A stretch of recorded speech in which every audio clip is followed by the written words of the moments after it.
हमारे घरों में और कुछ हो ना हो, गंगा जल अवश्य रहता है। हमारा विशेष रूप से हिंदुओं की ये मान्यता है कि गंगा जल में कुछ ऐसे तत्व हैं जो जिनका कि औषधीय प्रभाव होता है। इसमें स्नान करके हमें लगता है कि हम तर जाएंगे या कई बीमारियां या कई हमारी जो व्याधियां हैं वो इससे दूर हो जाएंगी। और ये भी माना जाता है कि गंगा का पानी कभी खराब नहीं होता। हमारे घर में कुछ और हो या ना हो, गंगा जल अवश्य होता है। तो आज हम चर्चा करेंगे कि ये सब कोई कपोल कल्पना है या इसी तरह की मिथ है या फिर इसमें कोई वैज्ञानिक सत्य है। गंगा के पानी का आखिर सच क्या है उस पे हम बात करेंगे। परंतु आगे बढ़ने से पहले चैनल को लाइक, शेयर और सब्सक्राइब जरूर कीजिए। सच मानिए, आपके सहयोग और उत्साहवर्धन के बिना इस तरह से आपके साथ लगातार संवाद कर पाना भी तो संभव नहीं हो पाएगा। अतः चैनल को सब्सक्राइब करें, लाइक करें, शेयर करें और देखते रहिए।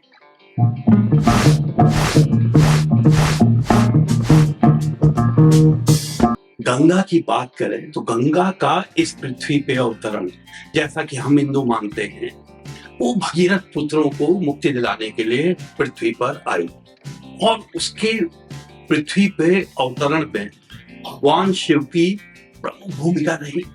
गंगा इस पृथ्वी पे भागीरथ पुत्रों को मुक्ति दिलाने के लिए आई, तो शुरू से इसका जो स्वरूप रहा वो मुक्तदायिनी का रहा। ये लोगों को मुक्त करती है, उनके दुखों को दूर करती है, व्याधियों को दूर करती है और ये शुरू से शिव जी के साथ जुड़े रही।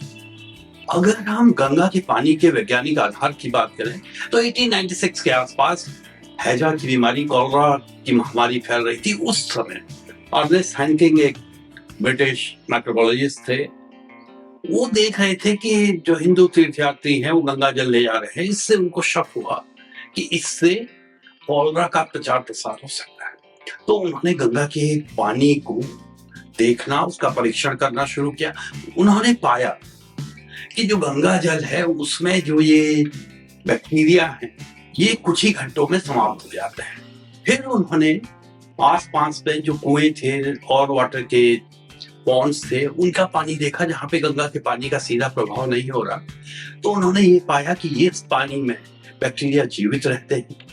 कुएं के पानी में और दूसरे तालाब के पानी में विभिन्न प्रकार के बैक्टीरिया मिलते हैं, परंतु गंगा जल में आने पर वो एकदम से समाप्त हो जाते हैं। तो उस समय उन्होंने कहा कि इसमें कुछ ऐसे तत्व हैं, some elements are there, some ingredients are there which destroy bacteria. उन्होंने कहा कि however it's a myth, कि इसमें कोई दैवी शक्ति है, ये उन्होंने नहीं माना। उन्होंने ये कहा कि इसमें कुछ एलिमेंट्स हैं, कुछ एजेंट्स हैं जो कि बैक्टीरियल ग्रोथ को खत्म करते हैं, बैक्टीरिया का नाश करते हैं। इसके बाद जो आज हम बैक्टीरियोफेजेस की बात करते हैं उसको पता लगने में 1920-30 तक का समय लग गया। बैक्टीरियोफेज मतलब ऐसा वायरस जो कि बैक्टीरिया के ऊपर जीवित रहता है, बैक्टीरिया का भोजन करता है, बैक्टीरिया को समाप्त करता है। आज हम जानते हैं कि गंगा के पानी में बैक्टीरियोफेजेस होते हैं जो कि बैक्टीरियल ग्रोथ नहीं होने देते, बैक्टीरिया को समाप्त कर देते हैं।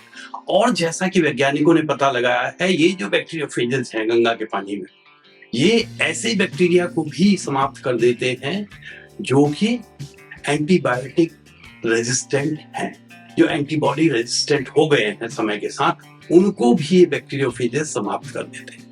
तो इसके बाद गंगा के पानी में अपार संभावनाएं हर किसी को दिखाई दी। परंतु गंगा के पानी का जो कंपोजिशन है, ये जो यहाँ पे चट्टानें हैं, दूसरी हैं, उनके जो क्षरित होके आ रही हैं, जो इरोजन हो रहा है, उसकी देन है। तो उच्च हिमालयी क्षेत्र में जो गंगा का पानी है मैग्नीशियम कैल्शियम रिच है, उसमें बाइकार्बोनेट्स होते हैं जो कि सीधे सीधे दर्शाते हैं कि यहाँ पर कार्बोनेट वेदरिंग हो रही है। जैसे जैसे गंगा का पानी नीचे आता है इसमें पोटेशियम और सोडियम की मात्रा बढ़ जाती है, बाइकार्बोनेट बहुत ज्यादा बढ़ जाते हैं जो कि सॉइल का प्रभाव दिखाते हैं, ग्राउंड वाटर का प्रभाव दिखाते हैं और ये सिलिकेट वेदरिंग को दर्शाते हैं। जो हेमन ओले थे जिन्हें कि नोबेल प्राइज मिला था ड्यूटेरियम की खोज के लिए। उन्होंने ये कहा कि जो एटमॉस्फेरिक कार्बन डाइऑक्साइड है, ये जो कार्बोनेट रिच सिलिकेट्स हैं उनके साथ रिएक्ट करती है और कैल्शियम कार्बोनेट बनाती है और फ्री जो सिलिकॉन है उसे देती है। उन्होंने ये भी कहा कि ये जो प्रोसेस है, जो एटमॉस्फेरिक कार्बन डाइऑक्साइड है कार्बोनेट रिच सिलिकेट से साथ रिएक्ट करती है, ये एटमॉस्फेयर से कार्बन डाइऑक्साइड को कम करती है और ग्लोबल वार्मिंग को नियंत्रित करने का प्रकृति का एक तरीका है। फिर ये देखा गया कि इस प्रकार की जो क्रिया है ये हिमालयी क्षेत्र में बहुत तेज हो रही है। नई पर्वतमाला है, अभी बनी है, ये धीरे धीरे ऊपर उठ रही है। यहाँ इरोजन बहुत ज्यादा है, रिलेटिवली बहुत ज्यादा है। तो जो एटमॉस्फेयर में कार्बन डाइऑक्साइड है ये वर्षा के पानी को एसिडिक बनाती है। इससे जो रिएक्शंस हैं ये तेज होते हैं। यहाँ पर जो कार्बोनेट बन रहा है वो जो एटमॉस्फेरिक कार्बन डाइऑक्साइड है वो जो सेडिमेंट्स में ट्रैप हो रही है वो बे ऑफ बंगाल में डिपॉजिट होती है। और ये अगर हम विश्व भर में देखें तो विश्व भर में जितना भी ऑर्गेनिक कार्बन इस तरह से समुद्र में आ रहा है उसका 20% अकेले बे ऑफ बंगाल में है। तो गंगा से कितना ज्यादा इस तरह का सेडिमेंट आ रहा है उसकी बात कर सकते हैं। फिर गंगा के पानी में देखा गया कि डिजॉल्व सिलिकॉन और सिलिकॉन आइसोटोप्स है। फिर वैज्ञानिकों ने ये पाया कि सिलिकॉन बैक्टीरियल ग्रोथ को डिटेक्ट करता है। Higher the concentration of dissolved silicon in water, lower the bacterial count. और उसी के साथ ये भी देखा गया कि गंगा का पानी में डिसॉल्व्ड ऑक्सीजन बहुत ज्यादा है। May be because of turbulence ये बहुत तेजी से बहता है उस वजह से हो, परंतु यहाँ जो विश्व भर की नदियां हैं उनमें जितना एवरेज डिसॉल्व ऑक्सीजन है उसका करीब करीब 25 गुना गंगा में डिसॉल्व ऑक्सीजन है। तो हमने 3 चीजें बोली यहाँ गंगा का पानी क्यों मुक्तिदायक है, क्यों शुद्ध है। सबसे पहले इसमें बैक्टीरियोफेजेस हैं, इसमें सिलिकॉन बहुत ज्यादा है जो बैक्टीरियल ग्रोथ को डिटर करता है और यहाँ ऑक्सीजन बहुत ज्यादा है। परंतु जैसे जैसे हम नीचे जा रहे हैं ये देखा कि ये जो डिसॉल्व्ड सिलिकॉन है ये जो इम्प्योरिटीज आ रही हैं, ऑर्गेनिक मटेरियल आ रहा है, सीवेज आ रहा है, इंडस्ट्रियल वेस्ट आ रहा है, इसके साथ मिलकर प्यूरिफाइंग प्रॉपर्टीज है गंगा की वो खत्म हो जाती है क्योंकि फ्री सिलिकॉन इसमें खत्म हो जा रहा है, बैक्टीरियोफेजेस का काउंट कम हो जाता है। वो गंगा का पानी धीरे धीरे अपना जो पोटेंसी है जैसे जैसे वो नीचे जा रहा है वो खोता जा रहा है। तो हमने यहाँ गंगा के पानी के लिए 3 चीजें कही।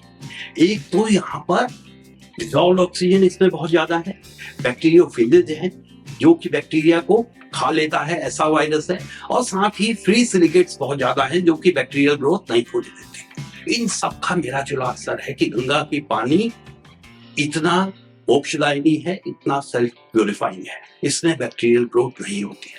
परंतु समय के साथ देखा गया कि जैसे जैसे इसमें फीकल मैटर और इंडस्ट्रियल वेस्ट मिल रहा है, जो फ्री सिलिकेट्स हैं और बैक्टीरियोफेजेस है वो कम होते जा रहे हैं जैसे जैसे हम नीचे जा रहे हैं।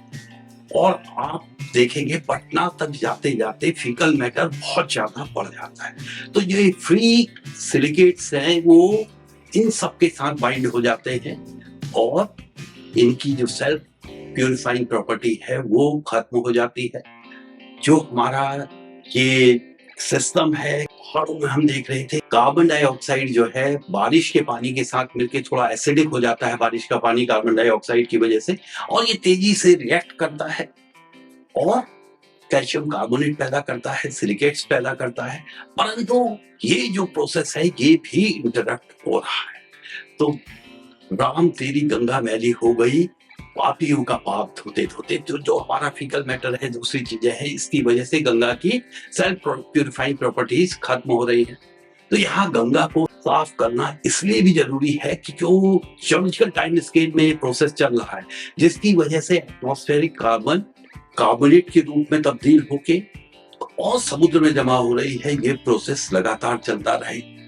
गंगा में बैक्टीरियोफेजेस बने रहे, फ्री सिलिकॉन बना रहे, गंगा का पानी जो है वो कार्बोनेट्स को बे ऑफ बंगाल में जमा करता रहे, इसमें डिसॉल्व ऑक्सीजन का स्तर बना रहे। और अगर आपको यहाँ की जा रही चर्चा, यहाँ की जा रही बातचीत अच्छी लग रही है, इससे कुछ नए विचार आ रहे हैं, कुछ सोचने को मिल रहा है, तो हमारे साथ बने रहिए। चैनल को लाइक कीजिए, शेयर कीजिए, सब्सक्राइब कीजिए। धन्यवाद।